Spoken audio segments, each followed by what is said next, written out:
Episode 56 CQ. April 16, 2023. The truth will set you free, maybe issue. The world may be divided into two kinds of people. Person A, those who tell the truth and listen to the truth, or Person B, those who lie and don't listen to the truth.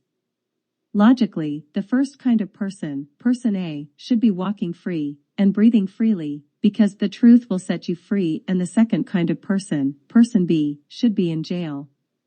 Just kidding, maybe. I'm talking about truths that are objective, and truths which point out harm being done to me. Seriously.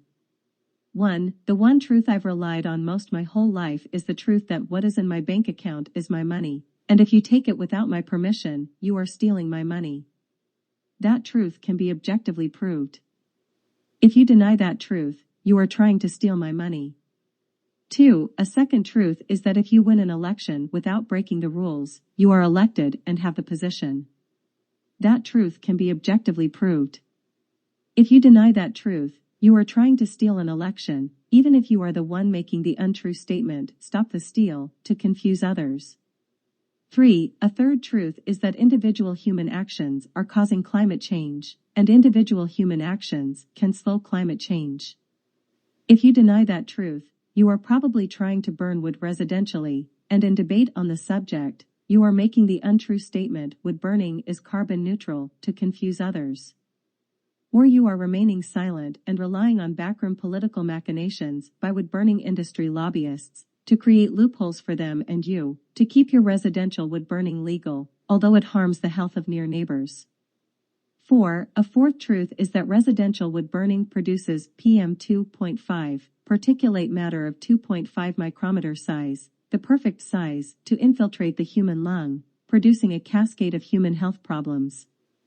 Research by scientists and doctors over many years proves this is true.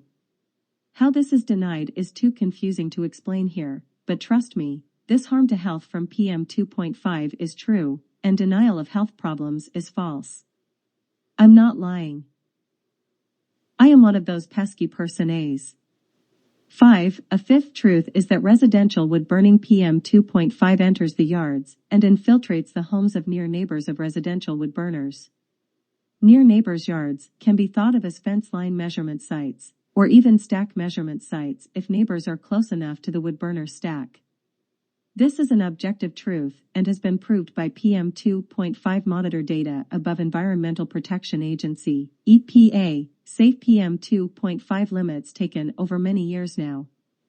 6. A sixth truth is that PM2.5 from indoor residential wood burning steals the breath and the health and shortens the lives of near neighbors of residential wood burners, but nothing is being done about it if the residential wood stoves are indoors. I helped pass local ordinances across Wisconsin against outdoor wood boilers 12 years ago, but if regulation of indoor wood stoves is attempted, new laws will have to be passed for indoor wood stoves, although both forms of wood burning, indoor and outdoor, produce the same resulting emissions, PM2.5 that invades the yards and infiltrates the homes of near neighbors. 7. A seventh truth is that residential wood burning is done in homes in stationary devices, so it is easy to pinpoint the source of the PM2.5 if the PM2.5 is monitored hyperlocally. However, PM2.5 emissions are in the air of locality long enough for humans to breathe them in, and then the particulates eventually fall to Earth, so the PM2.5 pollution that can be measured in the air is hyperlocalized.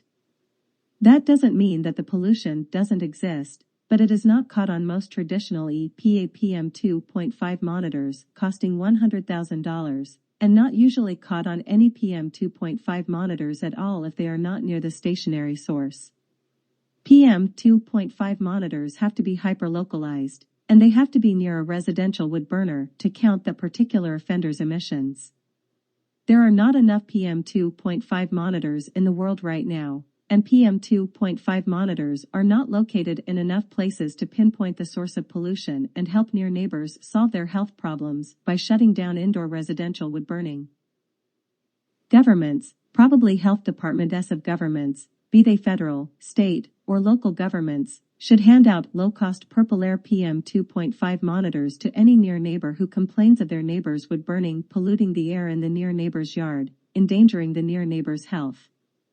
There should also be laws accompanying those government PM 2.5 monitor handouts saying that data from those monitors should be evidence to shut down each individual wood burner stove, or wood burning fireplace, etc., whose stack or fence line has PM 2.5 levels above government limits, be they annual limits of 8 micrograms per meter cubed or daily limits of 25 micrograms per meter cubed. 8. An eighth truth is that PM 2.5 helps cause climate change as well as causing human health problems and early deaths. The Paris Accords and subsequent international agreements that set climate goals for countries around the world leave out biomass, wood, burning from their counts of PM 2.5, using the untrue argument of wood burning being carbon neutral, see point 3 above. This attempt to list the simple truths you can rely on is getting too long, but you get my drift, or else you are denying the truth, Person B. 9. President Biden's proposal to limit tailpipe emissions before cars come off the assembly line should serve as an example for limiting PM 2.5 emissions. The end result of his legislation will be replacement of polluting gas-powered cars by electric cars in the near future, saving us from catastrophic climate change and human health problems and early deaths from particulate pollution from that source, car emissions.